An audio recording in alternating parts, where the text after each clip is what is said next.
अगर गुरु को सत्य रूप में तुम जानना चाहते हो, गुरु को खोजना चाहते हो, तो जिस प्रकार से संत तबरेज ने उसको कहा था खामोशियों की दुनिया में आना, तो मैं कहता हूं कि अगर तुम सही गुरु को खोजना चाहते हो तो गुरु ने जो रास्ता बताया है उस दरवाजे को खोल के अंतर में देखना। वो नूरी गुरु हाजिर नाजिर बैठा हुआ है और तुम्हारा इंतजार कर रहा है। लेकिन हम क्या करते हैं, एक कदम भी उसकी तरफ जब चलते नहीं हैं और दोष देना चाहते हैं तो गलत बात है। करना नहीं चाहते, क्यों नहीं करना चाहते? हमने अपने मन को जब से पैदा हुए हैं संसार के पदार्थों के पीछे दौड़ा दिया है।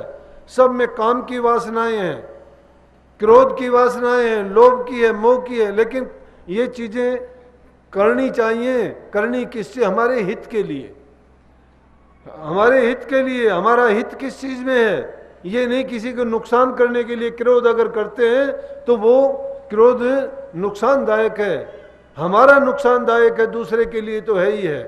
इसलिए क्रोध किस लिए करना चाहिए? दूसरे के सुधार के लिए करना चाहिए। वो क्रोध उसके लिए एक दात बन के जाएगा और जब उसको उसकी बुराई मिटेगी, उस क्रोध के कारण किसी का कोई काम उससे निकलेगा, तो तुम्हारे दिल में जो खुशी और आनंद होगा वो तुम्हारे दिल की जो मैल है उसको साफ करता चलेगा। अगर लोभ है किसी चीज का, किस चीज का लोभ करोगे? लोभ करना कि अगर संग्रह किसी चीज का करते हो तो संग्रह करने में फायदा क्या होगा? सब को यहां से छोड़ छाड़ के जाना पड़ा है। राजा बाबू, सेठ साहूकार, बड़े धनवान, जितने बड़े बड़े राजाओं के नाम लिए जाते हैं, उन लोगों ने कितना धन इकट्ठा किया, बड़े महल मकान बनाए, गहरी नींव उन्होंने रखी, चिढ़ने वाले भी चले गए, चिढ़ावनहार भी चले गए, रहे नहीं, एक भी कभी ठहरने नहीं पाए। जो करने वाला काम था वो नहीं किया, लेकिन संसार के पदार्थों के पीछे अपना श्रम शक्ति और सब कुछ उन्होंने बर्बाद कर दिया और फिर 84 में धक्के खाए इस जीव को। ये बात समझ में नहीं आई। अगर ये जीव की समझ में आता कि तेरा कल्याण गुरु के पास जाने से, गुरु का संग करने से, गुरु की बात को मानने से होगा, और गुरु तुझे क्या बताता है? अगर गुरु तुम्हें संसार की चीजों में फंसाने के लिए कोई चीज बताता है तो समझो कि गुरु पूरा नहीं है। अगर गुरु का कोई स्वार्थ है, कोई लालच है, तो समझो कि गुरु नहीं है, ये लालची है। अगर गुरु कोई कारोबार करता है या कोई व्यापार करता है तो समझो कि गुरु नहीं है, तो व्यापारी है। अरे गुरु वो है जो तुम्हारी अज्ञानता को मिटाता है, तुम्हारी बुराइयों को निकालता है, कौन शराब कबाब से बचाता है, झूठ पाखंड से बचाता है, पाप करने से बचाता है, और भी जो कुरीतियां फैली हुई हैं समाज में, उन कुरीतियों का सही स्वरूप दिखा के तुम्हारे जीवन को धर्म के रास्ते पर चलने के लिए बताता है। जितने भी संसार में महापुरुष आए, चाहे उनको कितनी यातना दुख कष्ट सहने पड़े, लेकिन समाज के लिए, जीवों के कल्याण के लिए उन्होंने अच्छा ही अच्छा किया। समाज कल्याण के लिए भी संतों की तो बात अलग रही, समाज सुधारक आए उनकी देखो। स्वामी दयानंद जी ने समाज सुधार के काम किए, बाल विवाह को रोका, सती प्रथा को बंद कराया, कन्यावध को उन्होंने बंद कराया, उसके लिए कितने उन्होंने किए, और भी समाज में जो बुराइयां थी उनको दूर करने। लेकिन उन स्वामी दयानंद को दुनियादारों ने क्या इनाम दिया कि जहर दिया गया, शीशा घोल के पिलाया गया, उनका विरोध किया गया। लेकिन उन्होंने इस चीज की परवाह नहीं की, वो जो अपना मिशन लेके आए थे मानव कल्याण का, समाज की बुराइयों को मिटाने का, उससे पीछे नहीं हटे। महात्मा गांधी ने इस दास देश को, दूसरे देशों के जो अधीन हो गया था, उनके कल्याण के लिए तन पर कपड़ा नहीं पहना, खोटे मंदे जो सजाएं उनको दी गई वो बर्दाश्त की, जेलों में बंद रहे, कितनी कितनी यातनाएं उन्होंने तन पर कितने कष्ट सहे, लेकिन आज तक नहीं की। और उसी आज़ादी के लिए, हमें स्वतंत्रता दिलाने के लिए आखिर में अपनी जान भी कुर्बान कर दी कि उसी को हमने गोली मार के ख़त्म कर दिया। और भी कितने देखो, संतों के साथ भी यही कुछ हुआ, जितने भी आए। कबीर साहब के साथ देखो, हाथी के नीचे वो गिरवा दिया गया, समुद्र में वो फंकवा दिया गया, बेड़ियों में बंधवा के। रविदास जी के हाथ कटवाए गए। कहने का मतलब ये है, जितने भी संत हुए उनको ये समाज ने इनाम दिया कि उन्होंने जो समाज के उत्थान का काम किया, बुराइयों को मिटाने का काम किया, फिर भी अपने रास्ते से वो भटके नहीं और जीवों के कल्याण के लिए काम करते रहे। तो गुरु तो हमें क्या करता है कि उस बुराई से छुटा के, बुराई से छुटाने के बाद ही हम इस काबिल बनते हैं कि नाम की कमाई कर सके। अगर बुराइयां हम में व्याप्त हैं, नाम का सहारा लेते हैं, कहते हैं कि मैं सत्संगी हूँ, नाम जपता हूँ, गुरु के सत्संग में जाता हूँ, दर्शन करता हूँ, सेवा करता हूँ। अरे जब नाम की कमाई नहीं करते और हमारा आचरण अच्छा नहीं है, माँ बाप की सेवा नहीं करते हैं, किसी का कटु वचन बोल के दिल दुखाते हैं, तो हम किस भक्ति के रास्ते पर चलते हैं? झूठी बात है ये। पहले आदमी को अपना आचरण, व्यक्तिगत जीवन अच्छा बनाना चाहिए, घरों में प्यार प्रेम शांति रखनी चाहिए। जो भी आज बुराइयां हैं जिनका हम नाम देते वक्त परहेज करवाते हैं कि बीड़ी पान तंबाकू तक का भी, कि ये ऐसी हैं कि ये हमारे, जब इन छोटी छोटी बातों की बुराइयों में ही फंसे रहते हैं तो नाम का जपना और अपने शरीर को साधना आसान काम नहीं है। जब ये बुराइयां हम में हैं तो वो साधना बहुत कठिन है। इसलिए पहले इन बुराइयों पर हम अपना फार्मूला आजमा के देखें कि धीरे धीरे करके जो हम में बुरी लत है, बुरी आदतें हैं, जो हमारी एक प्रकार से प्रकृति बन चुकी है, जब से जन्म लिया था हम ये खोटे मंदे कर्म अज्ञान बस करते आए हैं। अब उन कर्मों से छुटकारा पाने के लिए नित्य प्रति के जब अभ्यास करेंगे तो धीरे धीरे करके वो जो हमारे ऊपर बंधन पड़े हुए थे वो बंधन कम होते चले जाएंगे और हम गुरु ने जो मंजिल बताई है उसकी तरफ बढ़ने शुरू हो जाएंगे। लेकिन वो होगा कब? जब होगा हम करने का प्रयास करेंगे। हम खुद तो करना नहीं चाहते।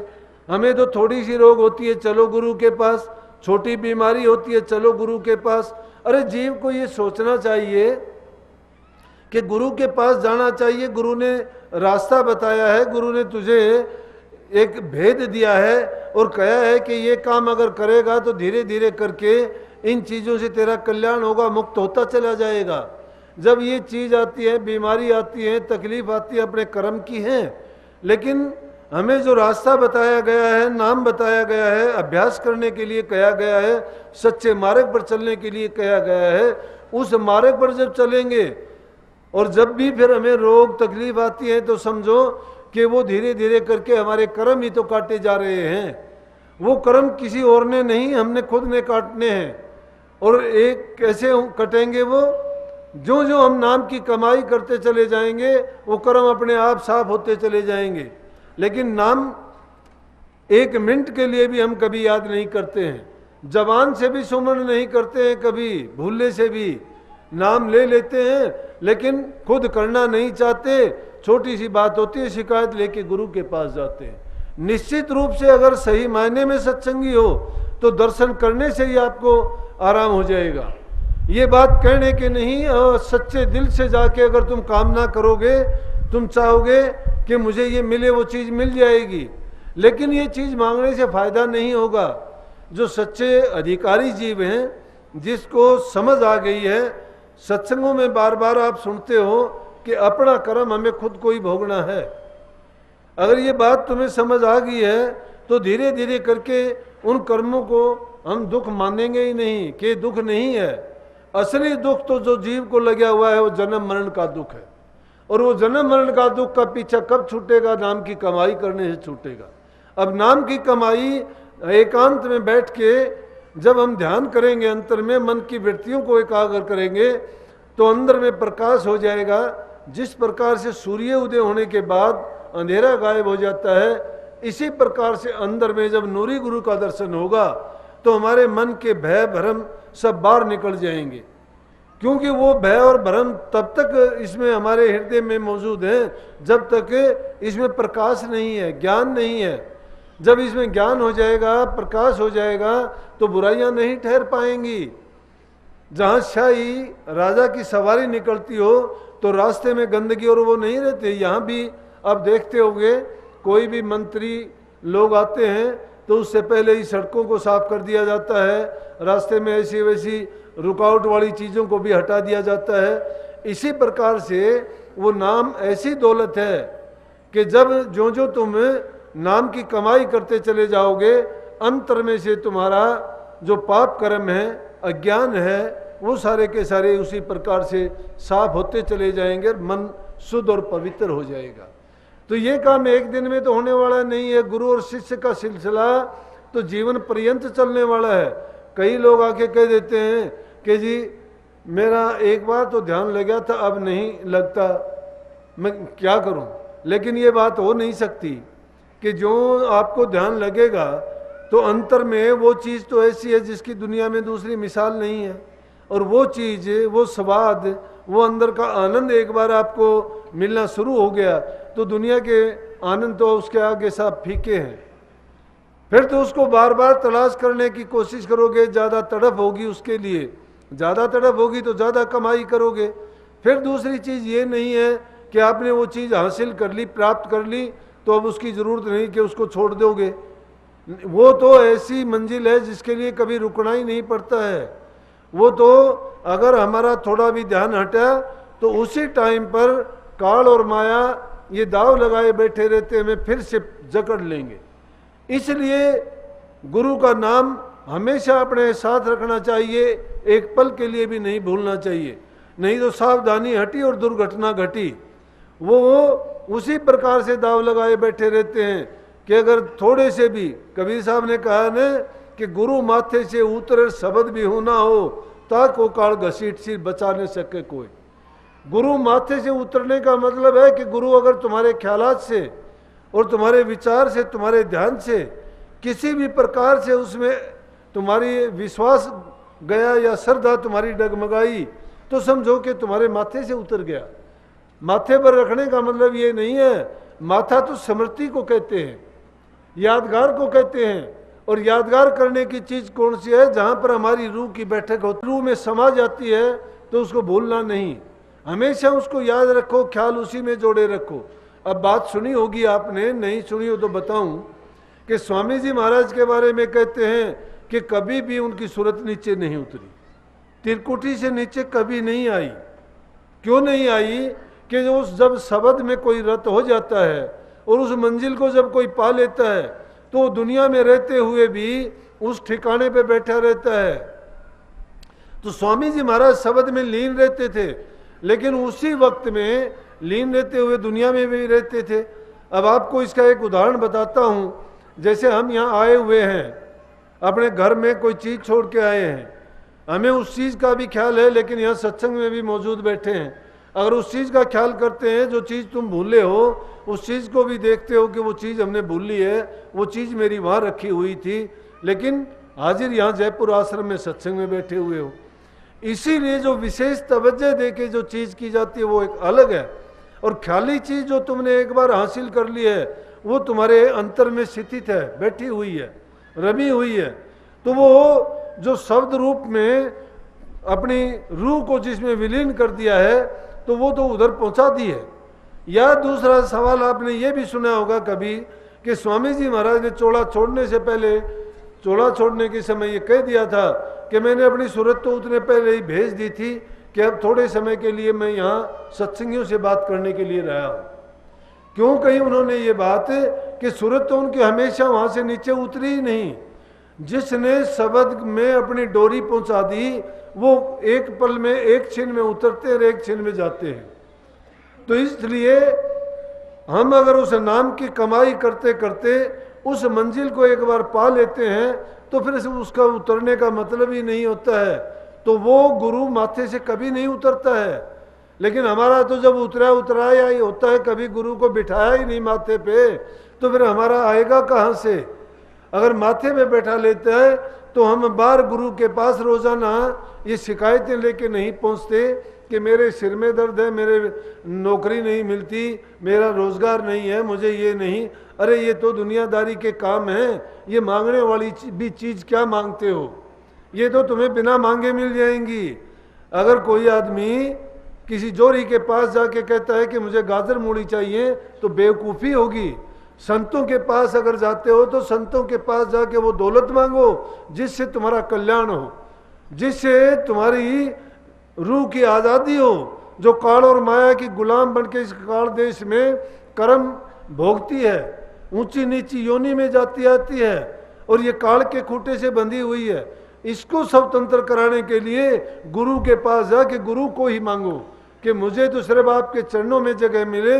तो जहाँ शिष्य ने अगर गुरु के चरणों में अपने आप को बैठा लिया है, उनको हाजिर नाजिर कर दिया है, तो गुरु ने जहाँ जाना होगा वहाँ हम अपने आप चले जाएंगे। सच्ची भक्ति का रास्ता ये है। लेकिन जिन गुरुओं के पास ना नाम है, ना भक्ति है, ना ज्ञान है, ना गुरु मंत्र है, गुरु मंत्र ही नहीं है, गुरु मंत्र को जानते नहीं। गुरु मंत्र है क्या? रचना का भेद है। जिसको रचना का भेद का नहीं पता कि हमारी रूह कहाँ से आई थी, क्यों आई थी और कहाँ इसको पहुँचाना है, कहाँ पहुँचाने के बाद इसका जन्म मरण छूटेगा। जब हमने जवानी जमा खर्च में कह दिया, वो तो एक क्या करे, वर्णात्मक हमने नाम बता दिया कोई भी। अरे जबान से जो जपया जाता है वो वर्णात्मक नाम है, जो लिखने पढ़ने में बोलने में आता है वर्णात्मक नाम है। लेकिन यहाँ वर्णात्मक का कोई महत्व नहीं जब तक धुनात्मक नाम में नहीं जाओगे, जब तक अंतर में शब्द से नहीं जुड़ोगे, तब तक ये जीव भटका खाएगा नहीं। बाहर के गुरु को जब तक नहीं मानते हो तो अंदर का गुरु आपको नहीं मिलेगा, और अंदर का गुरु जब मिल जाएगा तो बाहर के गुरु को भी आप पूर्ण मान लोगे। क्या कही कबीर साहब ने? वो कहते हैं जब तक देखो ना अपने नैना, तब तक मानो न गुरु के मैना। गुरु के बहना को, गुरु के वचन को जब तक नहीं मानते हो, तब तक अपनी आंखों से कैसे ढूंढ पाओगे। लेकिन ये आंखें उस गुरु को नहीं ढूंढेंगी। ये आंखें तो उस गुरु को देख सकती है जो संसार में हमारी तरह सब व्यवहार करता है, बैठता है, उठता है, चलता है, खाता है, पीता है, सारे काम करता है, सभी क्रियाएं करता है। अगर वो सभी क्रियाएं नहीं करता तो हम हमारे वो किस भाषा में हमें समझाता? कोई पशु या जानवर तो आके इंसान को बता नहीं सकता।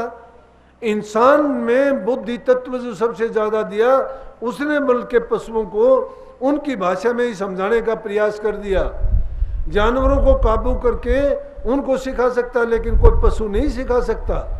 इसलिए गुरु हमारी ही भाषा, हमारी तरह व्यवहार करते हुए, जिसने परमात्मा और दुनिया के बीच में अपना आना जाना कायम कर रखा है, तो हमें भी उस रास्ते पर वो सही दिशा देके, सही रास्ता बता के, अज्ञान मिटा के, कर्म भरम से निकाल के, हमारे पाप कर्मों को छुटा के और हमें जन्म मरण से छुटा सकता है। तो प्रेमियों, ये करनी का भेद है, बुद्धि विचार नहीं है। बुद्धि विचार क्या है कि अपने अच्छे ख्यालात बनाओ, बुराइयों से बचो, बुरी आदतों को त्यागो, समाज में फैली हुई कुरीतियां हैं उनको दूर करो। हमारा उनके दूर करने में जो योगदान होगा वो हमें एक सच्ची खुशी देगा दिल में। और जब इंसान का दिल खुश होता है तो कुछ भी करने के लायक हो जाता है। जब जिसके इंसान के दिल में दर्द होगा, जिसके पेट में दो रोटी नहीं है, जिसको शारीरिक दुख पीड़ा है, जिसका गृहस्थ जीवन दुखी है, उसके लिए अगर भक्ति की, नाम की और ध्यान अभ्यास की बात की जाएंगी तो मिथ्या बातें हैं, उनसे कोई उसको लाभ नहीं होना। क्यों नहीं होना? कि उसका ध्यान और ख्यालात उन चीज़ों में लगा हुआ है। तो सबसे पहली चीज़ है आदमी अपने रोजी रोटी का इंतज़ाम करे। दूसरी बात अपने शारीरिक जीवन और शारीरिक जो बीमारियां हैं, तकलीफ हो, उनके दूर करने का प्रयास करे। तीसरी बात अपने घर गृहस्थी में सुख और शांति रखे, पति पत्नी मिलके रहे, माँ बाप की सेवा की जाए, अच्छा व्यवहार किया जाए। जब घर में सुख शांति होगी, शरीर आपका तंदुरुस्त होगा, दो रोटी का साधन आपका होगा, तो आप सब कुछ करने के लायक होगे। लेकिन जब तक इंसान के पास ये साधन नहीं है तो मिथ्या बात करने में कोई फायदा नहीं होगा। ये चीज़ें जब तुम्हारे पास हैं तो फिर जो हमारे लिए मुख्य करके चीज़ है प्रभु की भक्ति, उसके लिए हमें समय ज़रूर निकालना चाहिए।